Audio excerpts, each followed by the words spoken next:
today we have an interview for duties and responsibilities on board the ship. Master. So for the master, he's the overall in charge of the ship, and then also the command.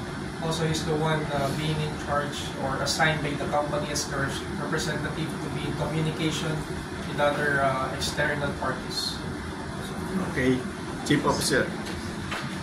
Chief Officer, duty responsibilities is for cargo handling and safety, maintain safety of the crew. Also supervise the maintenance of the ship. Okay. Second mate. Second officer is the navigation officer in charge of the navigational equipment, the medical officer, and in charge of the voyage planning. Okay, third officer. Duties and responsibilities, third officer is make sure life-saving equipment and then firefighting equipment is okay, and then check the fire extinguisher and SCABA, and then all safety equipment. Okay, Boson.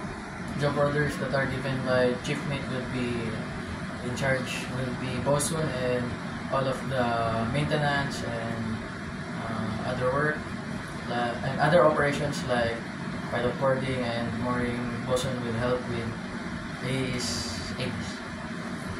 Able Seaman. Able Seaman, I am a member of the Navigational Watch, performs helmsman and lookout, and I also assist bosun and chief officer in the day-to-day deck works on board the ship. Okay, OS. OS or Ordinary Seaman is a member of the support level, which is in charge of which is also part of the people who are in charge of maintenance of the deck, and may also be part of the Navigational Watch as lookout. Okay, Chief Cook. I'm the chief cook. I'm responsible for food handling and to feed all the crews nutritious foods. Okay. Okay, Pamman. Pamman is responsible for the loading, disconnection and connection of the loading arm, and goes to the pump room to open the valve. Okay. Subscribe my YouTube channel, Cap TV, Tipon TV. Thank you and God bless. Thank you, sir. We